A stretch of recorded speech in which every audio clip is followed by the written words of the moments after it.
اس نے دل میں محسوس ہو کر سوچا، لیکن اس سب کی حالت کا ذمہ دار بھی تو وہی تھا۔ اس نے قدم قدم پر اسے نفرت سے نوازا تھا، پھر وہ کیسے اس کی نفرت کا جواب محبت سے دیتی؟ آخر وہ بھی تو انسان تھی، وہ بھی تھک چکی تھی۔ میرا بیٹا کیا سوچ رہا ہے؟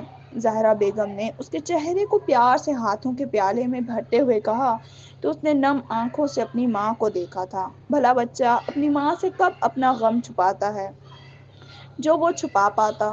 ماما، کیا تالیہ کے دل میں میرے لیے اتنی نفرت پھیل گئی ہے کہ واپسی کا کوئی راستہ نہیں؟ کیا اب وہ مجھے دوبارہ ویسی نگاہ سے نہیں دیکھے گی جیسے پہلے دیکھتی تھی؟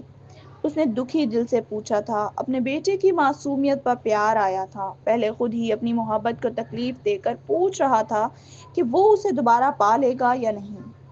دوسری طرف آتش اپنا شکار ڈھونڈنے نکل پڑا تھا۔ اسے تالیہ سے پہلے اس مخبر کے پاس جانا تھا جس نے تالیہ کو ان کی موجودگی کی خبر دی تھی، اور اب وہ وہاں ٹھیک اسی جگہ موجود اپنے شکار کو دیکھ رہا تھا جس کی بدولت اس کی محبت نے اسے شک کی نگاہ سے دیکھا۔ رات کے اس پہر بھی وہ صرف اسی لیے یہاں آیا تھا کہ وہ اس کی محبت کے درمیان دراڑ ڈالنے والے کا اس زمین سے خاتمہ کر دے۔ اسی لیے وہ اپنے شکار پر نظریں گاڑے بیٹھا تھا۔ آتش کو بھی معلوم ہوا تھا کہ اس آدمی نے پھر سے اسے تالیہ کے ہاتھوں پکڑنے کے لیے جال بچھایا، لیکن اپنا یہ خواب پورا کرنے کے لیے زندہ بچے گا تو نہ۔ آتش نے اپنی نفرت بھری مخصوص مسکراہٹ کے ساتھ اسے دیکھا، جو اپنے آپ کو اپنے کام میں ایسا غرق کر بیٹھا تھا کہ آس پاس کا کوئی ہوش نہ تھا، جبکہ وہ یہ جانتا بھی نہیں تھا کہ ایسا کرنے سے وہ اپنی ہی موت کو دعوت دے رہا تھا۔ وہ تو بس تالیہ سے رابطہ کرنے کی کوشش کر رہا تھا، جو دلاور کو دیکھنے کے بعد اب گھر جا رہی تھی۔ وہ جانتا تھا کہ وہ ایک بے قصور اپنے وطن کے ساتھی کی جان لینے والا ہے، مگر وہ بے قصور کہاں تھا؟ اس نے تو آتش کی محبت اور آتش کے درمیان آ کر گناہ کبیرہ کیا۔ اس لیے وہ اور کچھ سمجھنا نہیں چاہتا تھا، وہ بس اتنا جانتا تھا کہ آج وہ اس کی موت بن کر آیا ہے۔ جیسے ہی اس شخص نے فون پر ہیلو کہا تو آتش نے اس کی گردن پر پاس پڑی لکڑی سے وار کیا تھا کہ وہ کرہتا ہوا فون زمین پر گرا گیا اور درد کے مارے بلبلا کر بدلا۔ میجر آتش، آپ یہاں؟ اور یہ کیا کیا آپ نے؟ مجھ پر وار کیوں کیا؟ وہ درد سے کراہتے اپنے زخم پر ہاتھ رکھتے خون روکتے بولا تو آتش کے تاثرات خوفناک ہو گئے اور وہ اس کے قریب پہنچ گیا۔ ایک تو اس پر حملہ کروانے کے بعد پوچھ رہا تھا اس نے کیا کیا تھا۔ یقیناً وہ اس کی سچائی سے واقف ہو چکا تھا، تبھی تالیہ کو بتانا چاہتا تھا۔ آگے بڑھتے آتش کا پاؤں اس کے فون پر آیا جو ٹوٹ کر کرچی کرچی ہو چکا تھا، اور تالیہ جو حالات سمجھنے کی کوششوں میں تھی، اس ساتھی کے منہ سے میجر آتش کا نام سن پھر چونک گئی، مگر اس سے پہلے کہ وہ اس سے کچھ پوچھتی فون کال کٹ چکی تھی اور وہ ہیلو ہیلو کرتی رہ گئی۔ آتش اس پر ایک اور وار کرنے لگا تو اس نے ڈاج دے کر آتش پر حملہ کرنے کی ناکام سی کوشش کی تھی، جس کو آتش نے اس کے پیٹ میں مکہ مار کر ناکام کر دیا۔ اس کے پیچھے آ کر اس کی گردن کو دبوچ لیا۔ ارے مجھ پر وار کرنے کی جرت کرے گا؟ اب تو بول۔ میں نے تو سوچا تھا کہ سامنے آؤں گا تو پہچان جائے گا مجھے، اس نے اپنی مخصوص انداز میں سرگوشی کرتے خطرناک لہجے میں کہا تو وہ دنگ رہ گیا۔ اے جی نات، اے ایگل! وہ اچک کر بولا۔ وہ اب کافی ڈر گیا تھا۔ موت کا ڈر نہیں تھا، بلکہ اپنے مقصد کو انجام تک نہ پہنچا پانے کا تھا۔ کاش وہ تالیہ کو یہ انفارمیشن کسی طرح دے سکتا کہ جنہیں وہ لوگ بے صبری سے ڈھونڈ رہے تھے وہ دشمن کوئی اور نہیں بلکہ انہی کے فوجیوں میں چھپا میجر آتش عرف ایگل تھا۔ واہ، کیا داشت تیز ہے تیری! لگتا ہے بادام بہت کھاتا ہے، مگر افسوس تیرا یہ دماغ کچھ زیادہ ہی چلنے لگا ہے جو تیرے حق میں تیری موت کو آواز دے بیٹھا۔ تیری یہ مجال کہ تو ایگل کو اپنے جال میں پھنسانے کے منصوبے بنانے لگا، اس لیے اب اس کی مدت ختم۔ وہ اس کی بندوق اسی کے ہاتھوں پکڑتا بولا، نہیں ایسا مت کرو، تم غلطی کر رہے ہو، اپنے ہی وطن سے غداری کر کے تم اپنی ہی آخرت خراب کر رہے ہو۔ ابھی بھی وقت ہے، نصیحت پکڑو اور چھوڑ دو سب۔ وہ بولتا بولا ایک دم جھٹکے سے اس کی ناک پر کوہنی رسید کرتے بولا کہ آتش کی ناک سے خون کی پھوار پھوٹ گئی اور وہ پیچھے کو گرا۔ یہی کافی تھا اس شخص کے لیے، اور وہ فوراً پیپر پر لکھنے لگا، میرا قاتل میجر ابھی اس نے اتنا ہی لکھا تھا کہ آتش کے اٹھنے کی آواز آئی اس نے وہ پیپر فٹافٹ ٹیبل کے پیچھے پھینکا تھا اور مڑا تھا کہ آتش اس کے قریب پہنچ چکا تھا اور اسے مزید بولنے کا موقع دیے بغیر آتش نے گولی چلا دی جو اس کی کھوپڑی کے آر پار ہو گئی، لیکن آتش اس کے چھوڑے ثبوت کو نہ دیکھ پایا۔ آتش نے اس کے بے جان وجود کو نفرت سے دیکھا اور وہیں گراتے ایک چیئر پر باندھتے اس چھوٹے جنگل میں بنے گھر کو آگ لگا کر نکلتا چلا گیا، جبکہ وہ گھر لمحوں میں آگ پکڑ چکا تھا، مگر وہ جانے سے پہلے یہ دیکھنا بھول گیا تھا کہ کوئی تو تھا وہاں جو وقت رہتے پہنچ گیا۔ جی ہاں، تالیہ فون پر گڑبڑ محسوس کرتے ہی وہ نمبر ٹریسنگ کے لیے بھیج چکی تھی ساتھیوں کو، اور اب وہ 15 منٹ میں یہاں موجود تھی۔ آگ بری طرح پھیل گئی تھی۔ وہ ٹانگ سے دروازہ توڑتی ہاتھ میں بندوق لیے اندر داخل ہوئی۔ اس کے ساتھی آگ بجھانے لگے تھے۔ اس نے فوراً اس نوجوان کو رسیوں سے آزاد کیا اور نیچے لٹایا اور اس کی سانسیں چیک کی جو بند ہو چکی تھیں۔ تالیہ نے ہاتھ کی مٹھی بھینج کر زمین پر ماری شدت سے۔ اسے آنے میں دیر ہو گئی تھی۔ اس نے اپنے اس شہید کی آنکھیں بند کی اور انا للہ و انا الیہ راجعون پڑھی اور دوسرے جوانوں کو اسے باہر لے جانے کا کہا۔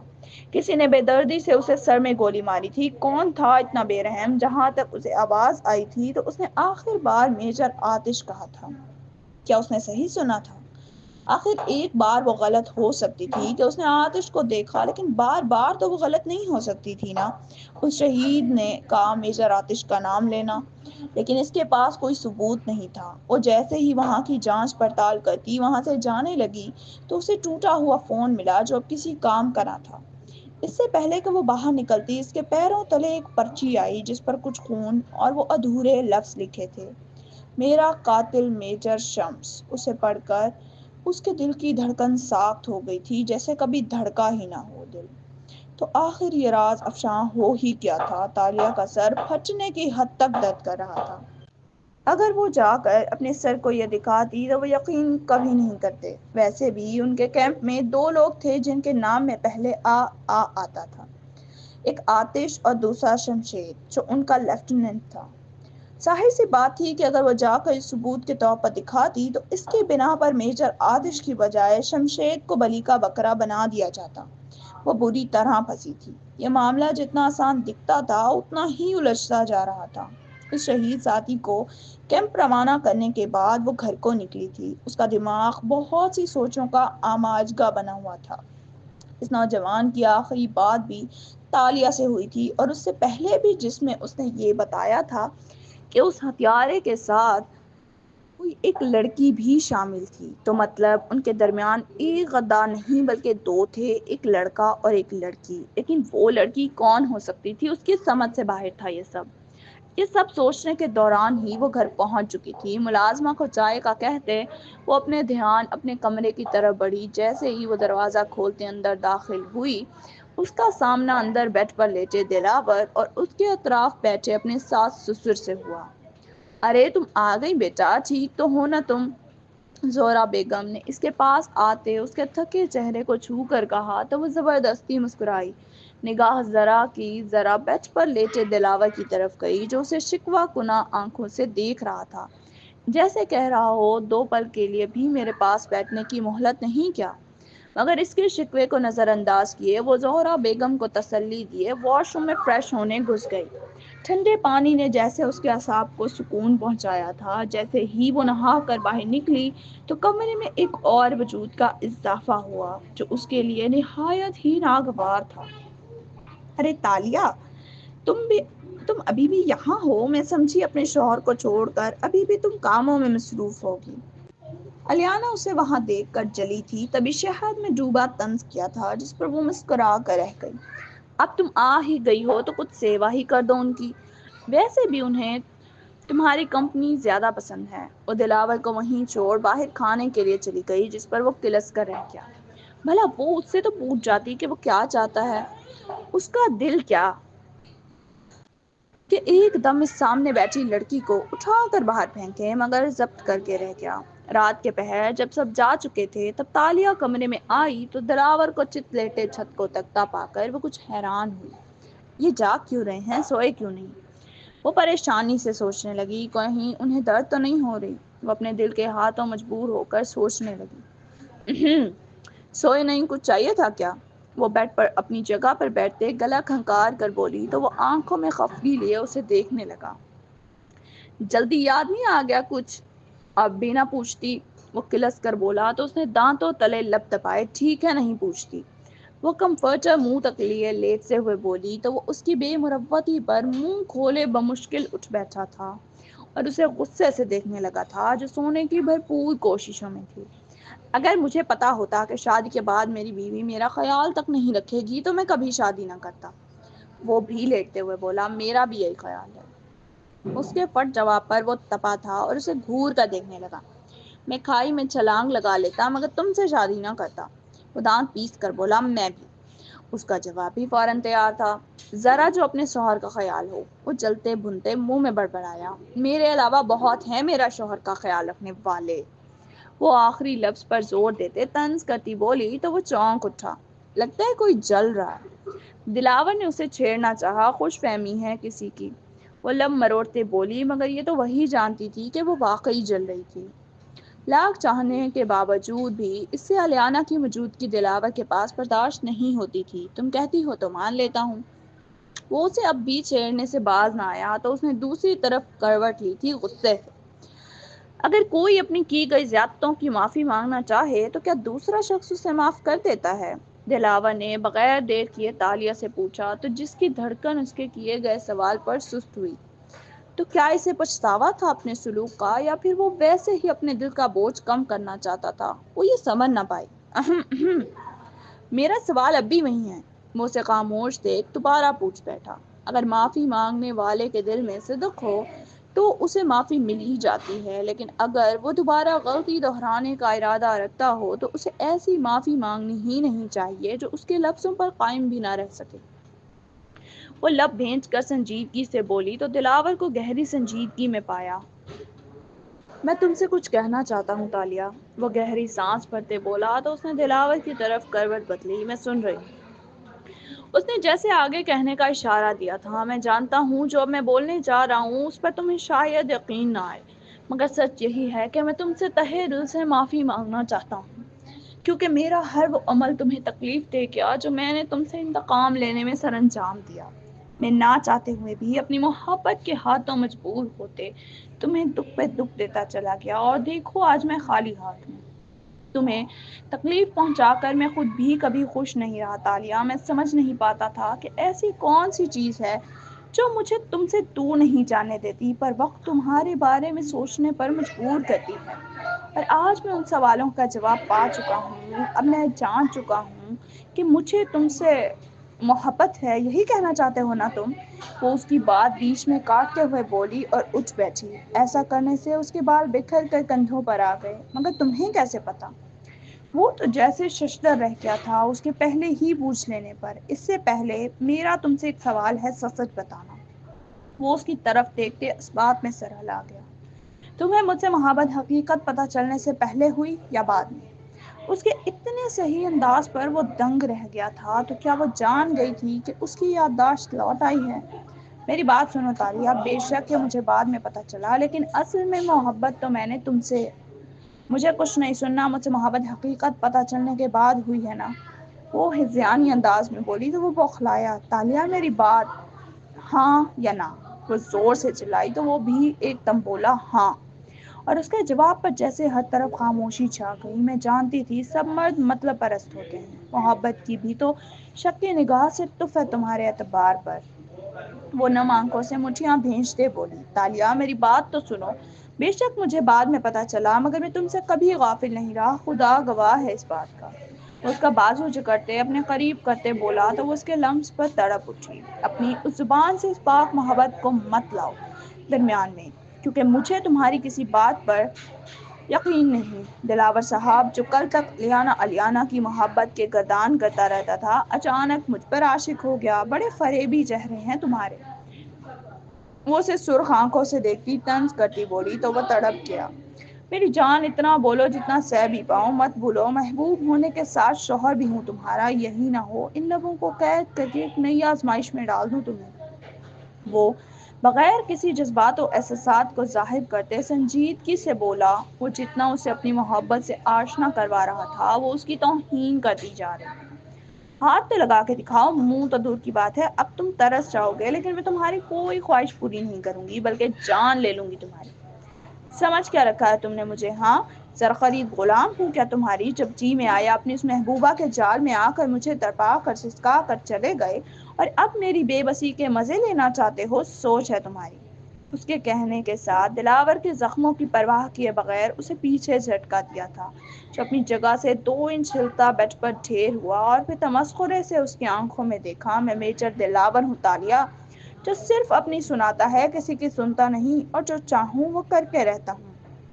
جیسے اب تمہیں اپنی محبت سے نوازوں گا، بے شک زبردستی ہی سہی، تمہیں خود میں قید کر کے رکھوں گا کہ تم مجبور ہو جاؤ گی مجھ پر اپنا تن من مارنے پر۔ اب کی بار اس کا لہجہ مخمور ہو چکا تھا کیونکہ اس کی نظریں تالیہ کے چہرے گردن سے پھسل کر اس کے سراپے کو اپنے حصار میں لیے ہوئے تھی۔ اس کا مغرور باروب لہجہ اور الفاظ اسے خفت غصے سے لال متغیر کر گئے۔ بہت بڑی غلط فہمی ہے یہ تمہاری، میجر ہوگے تم باہر، مگر یہ مت بھولو کہ میں تمہارے آرڈرز کی محتاج نہیں۔ اس کمرے میں تم اب مجھے چھونے کا حق بھی گنوا چکے ہو۔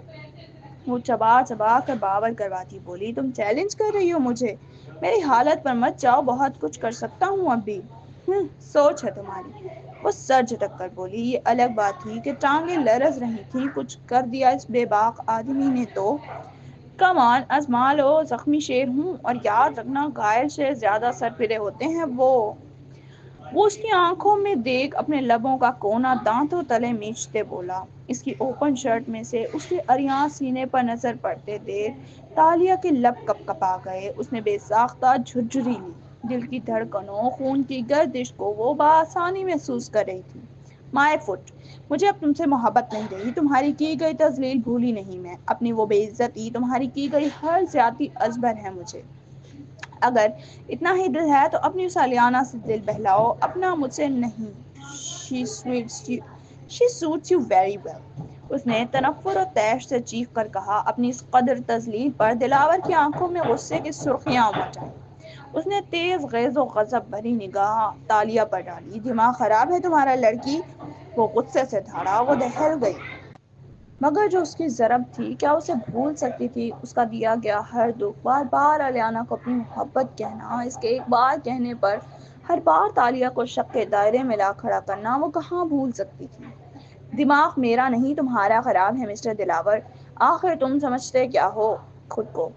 تمہاری جرت بھی کیسے ہوئی مجھ سے اظہار محبت کرنے کی؟ کوئی رستے گری چیز ہوں میں کیا جس سے جب دل چاہا دل بہلا لیا اور جب دل چاہا پھینک دیا؟ وہ حلق بل زخمی گرجی۔ یاد رکھو، ہوگی کسی زمانے میں تم میری محبت، مگر اب تم سے نفرت ہے مجھے۔ وہ نہیں جانتی تھی کہ اتنے مہینوں کا غبار ایسے نکلے گا لاوے کی صورت میں، جو اس کے لیے تو بالکل بھی اچھا ثابت نہیں ہونے والا تھا۔ وہ جانتی تھی۔ وہ غصے سے پاگل ہو اٹھا تھا اور ہوا میں ہاتھ اٹھایا، مگر بیچ میں ہی روک لیا اور اسے کھینچ کر قریب کیا۔ اس کے اس طرح کھینچ کر قریب کرنے پر اور ہاتھ ہوا میں اٹھانے پر وہ سر تاپا کانپ اٹھی۔ اس نے حیرت سے ایک ہاتھ کے فاصلے پر موجود اس کی جنونی آنکھوں میں دیکھا۔ وہ بپھرے تنفس سے اسے دیکھ رہا تھا، نظروں کے اس تصادم پہ جیسے آگ اور برف کا طوفان آپس میں ٹکرا کر تباہی مچا گیا ہو۔ تالیہ کا دل خوف و دہشت سے سینے کی دیواروں میں پھڑپڑاتا ہوا دھک دھک کر رہا تھا۔ ہاں مارو مجھے، رک کیوں گئے؟ مارو، کیونکہ سچ تم برداشت نہیں کر سکتے، نہیں سہا جا رہا نا وہ کہ بیوی جو تم سے محبت کے دم بھرتی تھی آخر کیسے بدل گئی؟ اس کی آواز بھر آئی، لیکن بدلے میں کچھ بھی کہے بغیر وہ اسے پراسرار نظروں سے دیکھتا، بغیر کچھ بھی سمجھنے کا موقع دیے شدت سے اس کے نرم گداز لبوں پر جھکا۔ وہ بے رحمی سے اس کے ہونٹوں پر جھکا، اسے سزا دے رہا تھا۔ تالیہ کی چیخ اس کے ہونٹوں میں قید ہو گئی، جبکہ وحشت سے اس کی آنکھیں اپنی حد سے کئی گنا بڑھ گئیں۔ اسے دلاور سے ایسی امید ہرگز نہیں تھی۔ اس کی مزاحمت جب پوری طرح بند ہو گئی تو پھر دلاور پیچھے ہٹا تھا، اس کی حالت کا خیال کرتے، اور اسے مخمور آنکھوں سے دیکھا جو گہرے سانسیں بھر رہی تھی۔ چہرہ سرخ قندھاری ہو چکا تھا، جان جیسے آدھی ہو کر رہ گئی تھی۔ اس کے ہٹانے پر وہ جھٹکے سے اسے دھکا دیتے پیچھے ہٹی اور حیرت سے چیخ اٹھی، یہ کیا بدتمیزی ہے؟ وہ اپنے نازک بھیگے ہونٹ شدت سے رگڑتے ہوئے آنکھوں میں تیش لیے بولی تو وہ اپنی جنگلی بلی کے دانت پیسنے پر مسکرا کر رہ گیا۔ یہ سب تو عام ہے شادی شدہ جوڑوں میں، نہیں؟ وہ اسے ٹھیک ٹھاک تپاتا ہوا آخر میں معصوم بنتے سوال کر گیا اور آہستہ سے اپنی جگہ پر لیٹا۔ زخم میں درد ہونا شروع ہو چکی تھی۔ تم آئندہ میرے قریب آئے تو جان لے لوں گی۔ اس سے کچھ اور نہ بن پڑا تو چٹک کر بولی، اپنی خفت چھپانے کی ناکام سی کوشش کی شوق سے۔ وہ مزے سے آنکھیں مونتے ہوئے بولا تو وہ پیر پچکتی باہر چلی گئی۔ اس نے نظریں ترچھی کرتے دروازے کو دیکھا اور آنکھیں بند کر کے سونے کی کوشش کرنے لگا، کیونکہ وہ جانتا تھا کہ اس کے جاگتے ہوئے تالیہ اس کے پاس پچکنے کی جرات بھی نہیں کرے گی۔ رات دیر گئے اس کے سونے کا یقین کرتے وہ دبے پاؤں کمرے میں داخل ہوئی اور بیڈ پر بیٹھتے اس کی بند آنکھوں کے آگے ہاتھ لہرا کر دیکھا، جیسے جاننا چاہتی ہو کہ وہ واقعی سو گیا ہے یا ناٹک کر رہا ہے۔ مگر اس میں ذرا بھی لرزش نہ پا کر اس نے گہرا سانس بھرا اور ساتھ سونے کے لیے لیٹ گئی۔ جو بھی تھا، اسے دلاور سے اتنی بے باک حرکت کی امید نہیں تھی۔ کیا یہ واقعی بدل گیا ہے؟ اسے سب یاد آ گیا ہے؟ اس نے دل میں سوچا۔ آنکھیں یک ٹک اس کے خوبصورت چہرے کو نہار رہی تھیں۔ وہ چہرہ تھا جس پر وہ جان چھڑکنے کے لیے تیار تھی، اور شاید اب بھی، کیونکہ وہ اب بھی دلاور سے نفرت نہیں کر پائی تھی، اتنا کچھ ہو جانے کے بعد بھی۔ لیکن جو سب اس نے کیا تھا وہ بھلائے جانے کے قابل بھی تو نہیں تھا، مگر وہ اس حالت میں بھی اس کی فکر کرنا تو نہیں بھولتا تھا نا۔ اگر وہ زخم دینے والا ستمگر تھا تو مسیحائی بھی تو وہی کیا کرتا تھا۔ اس کا دماغ سوچ سوچ کر معاوف ہو چکا تھا اور تھک کر اس نے آنکھیں موند لیں۔ اب وہ صرف دلاور کے عملوں کا جائزہ لینا چاہتی تھی کہ آیا وہ جو بھی کر رہا ہے وہ سچ ہے یا صرف باتوں پر مبنی عشق کی کہانیاں۔ اس کی نیند میں جاتے ہی دلاور نے اس کی طرف کروٹ لی اور اسے اپنی آغوش میں لے لیا۔ صبح وہ سب ناشتے کی میز پر موجود تھے جب الیانا ایک بار پھر سے دندناتی ہوئی وہاں داخل ہوئی اور سب سے سلام کرتی دلاور کے ساتھ والی کرسی کھینچ کر بیٹھ چکی تھی۔ اس کو دیکھ کر تالیہ نے خام خواہ پہلو بدلا، جبکہ دلاور نے اپنی ہنسی ضبط کی تھی۔ تالیہ کے بگڑے تاثرات دیکھ گئی۔ کیسے ہو دلاور؟ اب طبیعت ٹھیک ہے؟ تالیہ نے خیال رکھا تمہارا اچھا سا؟ مصنوعی پریشانی سے بولی تو تالیہ دانت کچکچا کر رہ گئی۔ اسے زبردستی دو چار نوالے زہر مار کیے، مگر دلاور کو الیانا سے گفتگو میں مگن دیکھ وہ جل بھن کر رہ گئی۔ یہی شخص کل اس سے پیار کے دعوے کر رہا تھا اور اب کیسے اپنی ایکس سے باتیں بکا رہا تھا؟ پہلے تو اس نے بہت ضبط کرنے کی کوشش کی، کیونکہ اس سے یہ منظر ایک آنکھ نہیں بھا رہا تھا، مگر پھر جب برداشت جواب دے گئی تو اس نے ایک دم گلا کھنکارا، جس کی وجہ سے سب اس کی طرف متوجہ ہو گئے۔ بابا، میں آپ سے کچھ بات کرنا چاہتی ہوں، اکیلے میں، اگر آپ مناسب سمجھیں تو بات ضروری ہے۔ اس نے جبران صاحب کی آنکھوں میں آنکھیں ڈال کر سائڈ کی طرف اشارہ کرتے کہا تو وہ سمجھ گئے تھے کہ معاملہ کچھ حساس ہے، جب وہ سب کے سامنے نہیں کہہ سکتی، اس لیے اس کے کچھ کہنے اور کہنے سے پہلے ہی اٹھ کھڑے ہوئے۔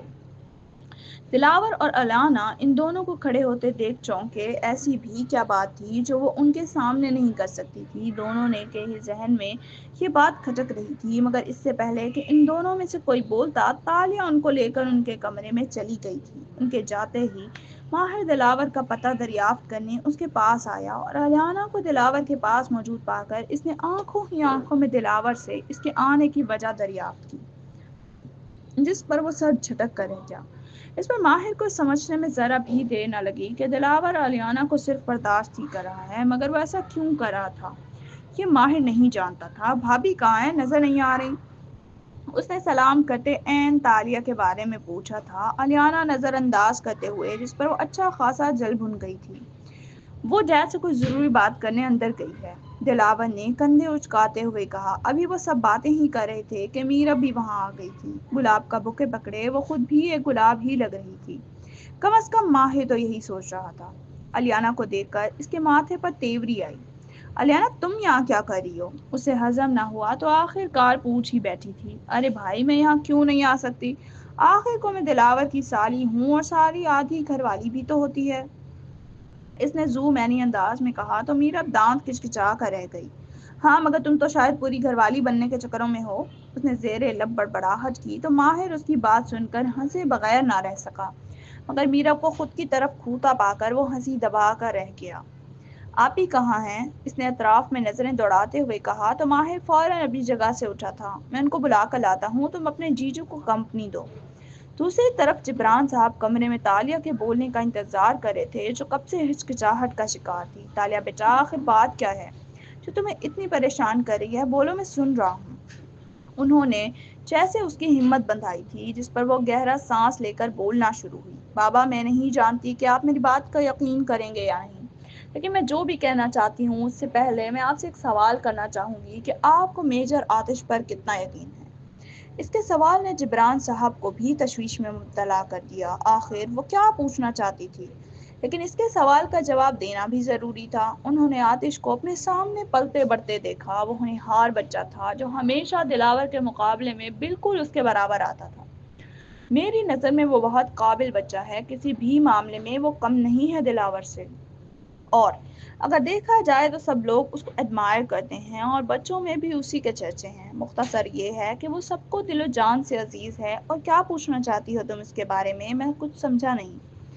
جبران صاحب پریشانی سے پوچھ بیٹھے تھے۔ ان کو تالیہ کا انداز عجیب لگ رہا تھا، جبکہ دوسری طرف تالیہ ان کا جواب سن کر اور پریشانی کا شکار ہوئی۔ اب بھلا جو وہ ان کو بتانے جا رہی تھی، کیا وہ اس پر یقین کرتے یا پھر آتش پر کرتے؟ وہ تو کچھ ہی دیر پہلے ان کی زندگی کا حصہ بنی تھی، لیکن میجر آتش کے ساتھ تو وہ سالوں سے تھے۔ تو پھر وہ کس پر اعتبار کرتے، اس پر یا میجر آتش پر؟ ان کے بار بار اصرار کرنے پر آخر کار اس نے گہری سانس بھری اور ان کی طرف دیکھ کر کہا، جسے ہم اتنے عرصے سے ڈھونڈ رہے ہیں، وہ غدار کوئی اور نہیں، ایگل ہے۔ وہ ایک ہی سانس میں آنکھیں بند کر کے بولی، تالیہ، یہ بات تو میں بھی جانتا ہوں کہ ایگل ایک غدار ہے، مگر اس کا میجر آتش سے کیا تعلق؟ وہ چھمبے سے پوچھ بیٹھے۔ بہت گہرا تعلق ہے، کیونکہ ایجنٹ ایگل کوئی اور نہیں، میجر آتش ہی ہے۔ اس نے ان کی آنکھوں میں آنکھیں ڈالتے ہوئے کہا، اور یہ کہتے ہوئے اس کی زبان ایک لمحے کو بھی نہیں ڈگمگائی، جبکہ اس کی بات سنتے جبران صاحب کا منہ اور آنکھیں دونوں پھٹی کی پھٹی رہ گئیں۔ تالیہ، یہ تم کیا کہہ رہی ہو؟ وہ ششدر رہ گئے تھے۔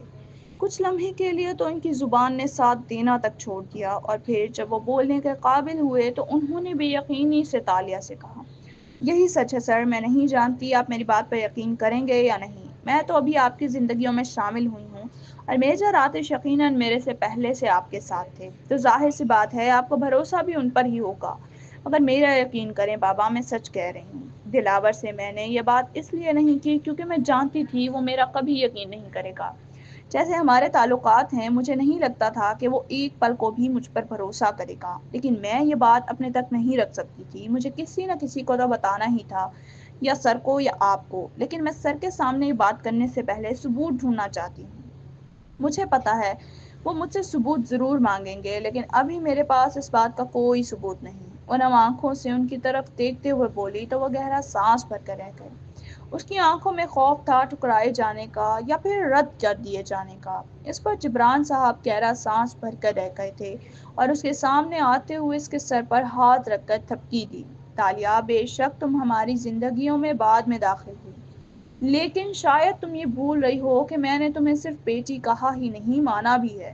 تو یقیناً میں اپنی بیٹی کی بات کو ایسے رائے گاہ نہیں جانے دوں گا۔ مجھے تم پر پورا دل و جان سے بھروسہ ہے، لیکن معاملہ جتنا سیدھا دکھ رہا ہے اتنا ہے نہیں، یہ بہت گمبھیر مسئلہ ہے۔ مجھے شروع سے جاننا ہے تمہیں کیوں کر لگا کہ وہ ایک غدار ہے۔ کیا تم نے ایسی کوئی بات دیکھی؟ کیونکہ جو بات تم کر رہی ہو اس کے لیے ہمیں ایک نہیں کئی ثبوتوں کی ضرورت ہے۔ بغیر دیکھے کوئی یقین نہیں کرے گا کہ آتش ایسا کر سکتا ہے، کیونکہ وہ آرمی میں سب سے زیادہ مقبول مانا جاتا ہے۔ اگر تم بغیر کسی ثبوت کے اس پر الزام لگاؤ گی تو وہ وہی الزام تم پر پلٹنے میں وقت نہیں لگائے گا، کیونکہ وہ چال پلٹنے میں ماہر مانا جاتا ہے۔ ان کے بھروسہ کرنے پر تالیہ نم آنکھوں سے مسکرا دی۔ اسے خوشی تھی کہ کوئی تو تھا جسے اس پر بھی یقین تھا۔ اس نے اپنی آنکھیں پونچھتے ہوئے شروع سے ان کو آگاہ کرنا شروع کیا تھا کہ کیسے اس نے آتش کی پہلی بار جھلک دیکھی اور اس کی ٹانگ پر فائر کیا، مگر جب وہ اس کے پاس کیمپ میں پہنچی تو اس کی ٹانگ پر کوئی نشان نہیں تھا، اور دوسری بار جب وہ اپنے ساتھی سے کال پر موجود تھی لیکن اس کے نام لینے سے پہلے ہی کیسے وہ اپنی جان گنوا بیٹھا، اور پھر آخر پر اس نے جبران صاحب کو وہ پرچی دکھائی جس پر اس کے ساتھی نے ثبوت چھوڑا۔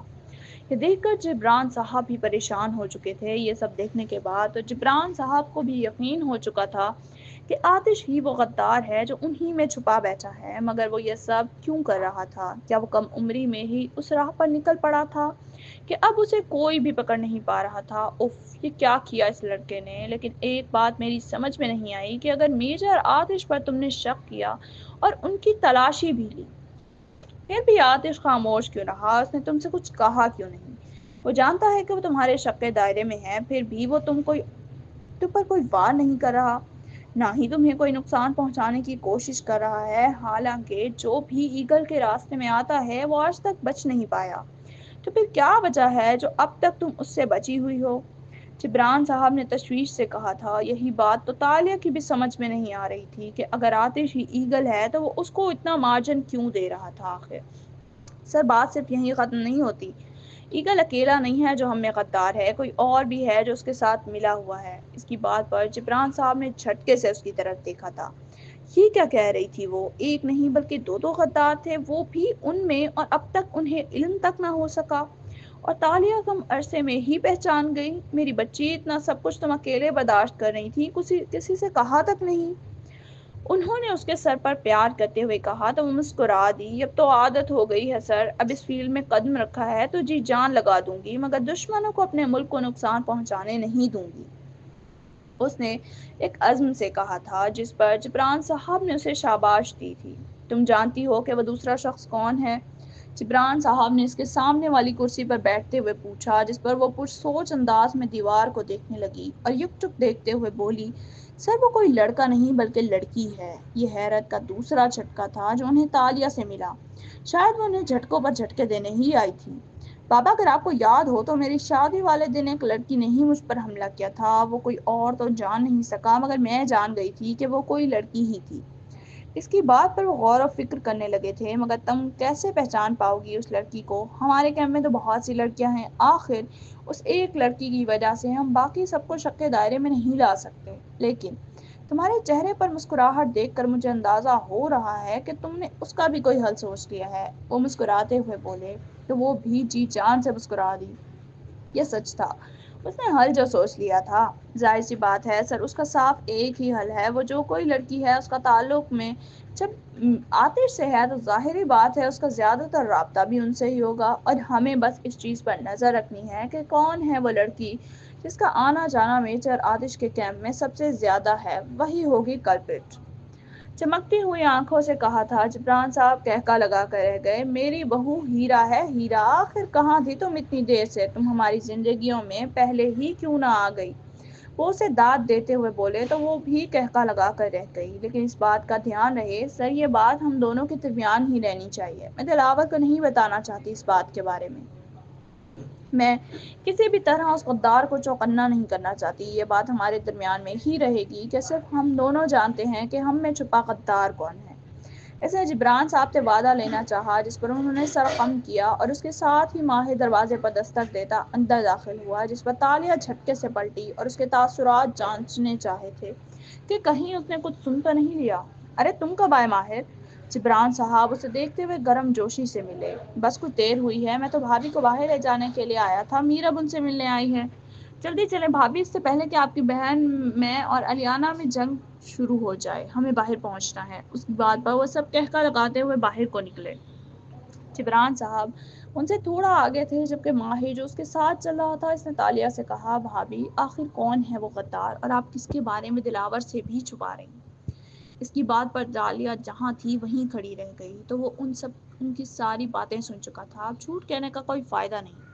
ماہر، تم جانتے ہو میرا دلاور سے تعلق کیسا ہے، جو ایک پل تو اچھا ہوتا ہے تو کبھی برا، اور جس شخص رشتے میں یقین نہ ہو اس کی دیوانیں بہت کمزور ہوتی ہیں۔ تم بھی جانتے ہو اور میں بھی کہ دلاور کا تعلق الیانا سے کیسا ہے۔ وہ اس سے ہر بات کرنے کا عادی ہے، کچھ بھی چھپانے کا نہیں۔ آخر کو وہ بھی ایک وقت میں اس کی محبت رہ چکی ہے، اس لیے میں نہیں چاہتی کہ میں اپنا راز کسی پر افشاں کروں، اور مجھے یقین ہے تم میری بات کو سمجھو گے کہ میں نے تمہیں غدار کا نام کیوں نہیں بتایا، اور تم سے بھی میں یہی کہوں گی کہ اگر تم مجھے اپنی بہن مانتے ہو تو دلاور سے اس بارے میں کوئی بات نہ کرنا۔ اس نے آنکھوں میں امید لیے کہا تو ماہر سینے پر ہاتھ رکھ کر آگے کو جھکا، جیسے کہہ رہا ہوں آپ کا حکم سر، آنکھوں پر۔ اس کے انداز پر تالیہ بھی آسودگی سے مسکرا دی تھی اور ان سب کے پاس چلی گئی تھی، جہاں میرب الیانا کو کہہ رہی تھی، کیا آرمی میں لوگ اتنے فارغ ہوتے ہیں؟ کیونکہ مجھے تو تم اپنے مشن سے زیادہ گھر پڑی ہوئی ہی ملتی ہو۔ میرب کے پتھر مارنے پر الیانا کا چہرہ توہین سے سرخ ہوا۔ اس کی بات پر اندر آتے ماہر کا کہکا بے ساختہ تھا، جس پر الیانا خونخوار نظروں سے ان سب کو دیکھنے لگی تھی اور جل بھن کر بولی، اپنی بہن کے بارے میں کیا خیال ہے؟ وہ بھی الیانا تھی، وہ بھی کہاں پیچھے رہنے والی تھی۔ فوراً طنزیہ انداز میں سینے پر ہاتھ لپیٹتے ہوئے بولی، شاید تم بھول رہی ہو کہ وہ کل ہی اپنے مشن سے لوٹی ہیں، مگر تمہیں دیکھ کر لگتا ہے کہ تمہیں شاید ہی کوئی مشن پر بھیجتا ہوگا۔ یقیناً تم بہت کام خراب کرتی ہوگی۔ میرب بھی اس کی ٹانگ کھینچنے سے باز نہیں آ رہی تھی۔ صحیح کہہ رہی ہے میرب، ماہر نے اس کی ہاں میں ہاں ملاتے ہوئے کہا تو تالیہ نے چونک کر اس کی طرف دیکھا۔ ماہر کی آنکھوں میں جو جذبہ دیکھ رہا تھا، کیا وہ وہی احساس تھا جو اس کی آنکھوں میں دلاور کے لیے ہوا کرتا تھا؟ محبت کے بھی اظہار نہ کرنے والا احساس۔ آخر یہ ماہر کس رستے پر نکل پڑا تھا؟ اگر میرب ساحل کے مقدر میں نہ لکھی ہوتی تو وہ یقیناً ماہر کو ہی اپنی میرب کا ساتھی چنتی، لیکن وہ کہاں جانتی تھی کہ وقت کیسے پلٹا کھانے والا ہے۔ نہ صرف وہ بری طرح وقت کے مظالم کا شکار ہونے والی ہے، بلکہ اس کی بہن کی بھی خوشیوں کے رنگ سے ناواقف ہونے والی تھی۔ ان سب کی زندگیوں کی لکیریں بدلنے والی تھیں، اور یقیناً یہ سب کسی بری نظر کا ہی نتیجہ تھا جو ان کے گھر میں اس وقت موجود تھی۔ اس کے بدلے کی آگ ان سب کی زندگیوں کو کیسے خاکستر کرنے والی تھی، یہ کوئی نہیں جانتا تھا۔